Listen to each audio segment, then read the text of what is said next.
Date बढ़ाया दीजिए date बढ़ाया दीजिए আপনি আমার জোটা দেন আপনার ডিমোজিটেড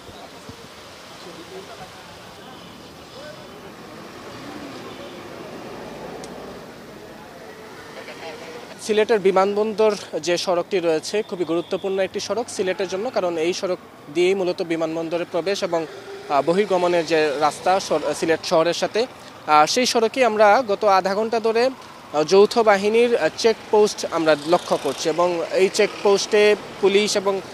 সেনাবাহিনীর বিপুল সংখ্যক সদস্যরা এই চেকপোস্টে কাজ করছেন এবং এই চেকপোস্টের মধ্য দিয়ে এই যে সড়ক, সেই সড়কের যারা অতিক্রম করছেন এই সড়ক দিয়ে যানবাহনে, তাদেরকেই মূলত এই চেকপোস্টের আওতায় আনা হচ্ছে। এবং আমরা যেটি দেখছি যে সেনাবাহিনীর এবং পুলিশের সদস্যরা যৌথভাবে এই সড়ক দিয়ে যেসব যান চলাচল করছে সেই সব যানবাহনের যেসব কাগজপত্র সেগুলো তারা আসলে পরীক্ষা নিরীক্ষা করছেন, যে চালকের আসলে ড্রাইভিং লাইসেন্স আছে কিনা, পাশাপাশি গাড়ির যে আসলে প্রয়োজনীয় কাগজপত্র সেগুলো ঠিক আছে কিনা। সেগুলো যেসব আসলে যানবাহনের ঠিক নেই সেখানে তারা আসলে মহানগর পুলিশের ট্রাফিক সদস্যরা মামলা প্রয়োগ করছেন এবং পাশাপাশি যদি কোনো যানবাহনের কাগজ না থাকে তাহলে সেই যানবাহনগুলোকে তারা কিন্তু এখান থেকে আসলে তারা আটকও করছেন। পাশাপাশি এই ড্রাইভিং লাইসেন্স এবং গাড়ির কাগজপত্র পরীক্ষা নিরীক্ষার পাশাপাশি গাড়িগুলোর কে চেকের মধ্যেও আনা হচ্ছে, অর্থাৎ গাড়িগুলোর ভেতরে কোনো ধরনের অবৈধ কোনো জিনিসপত্র কিংবা অস্ত্র নিয়ে আসলে কেউ যাতায়াত করার চেষ্টা করছেন কিনা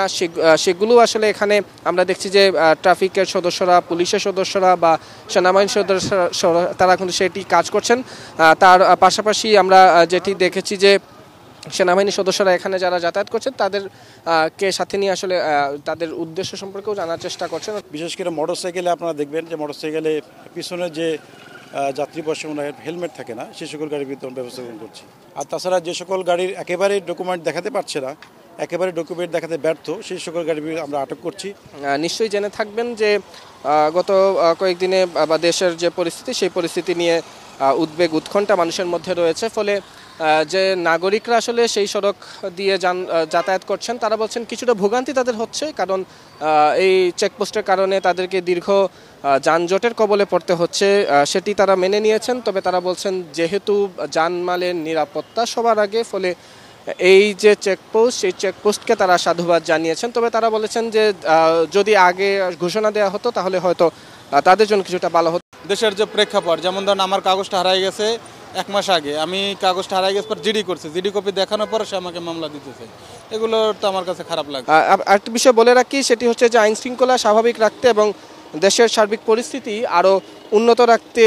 আজ দুপুরেই আমরা সংবাদ গণমাধ্যমে বেশ কিছু সিদ্ধান্ত, অর্থাৎ একগুচ্ছ সিদ্ধান্ত আমরা নিতে দেখেছি আইন শৃঙ্খলা সংক্রান্ত যেসব কোর কমিটি আছে সেই কোর কমিটিকে। এবং সেই সিদ্ধান্তগুলোর মধ্যে আমরা দেখেছি যে গুরুত্বপূর্ণ পয়েন্টগুলোতে তল্লাশি চৌকি বাড়ানো হবে, সেটি আমরা ক্যামেরার মাধ্যমে সেটি দেখতে পাচ্ছি যে সিলেট যে গুরুত্বপূর্ণ একটি সড়ক বিমানবন্দর সড়ক, সেই বিমানবন্দর সড়কে তল্লাশি চৌকি আসলে এখানে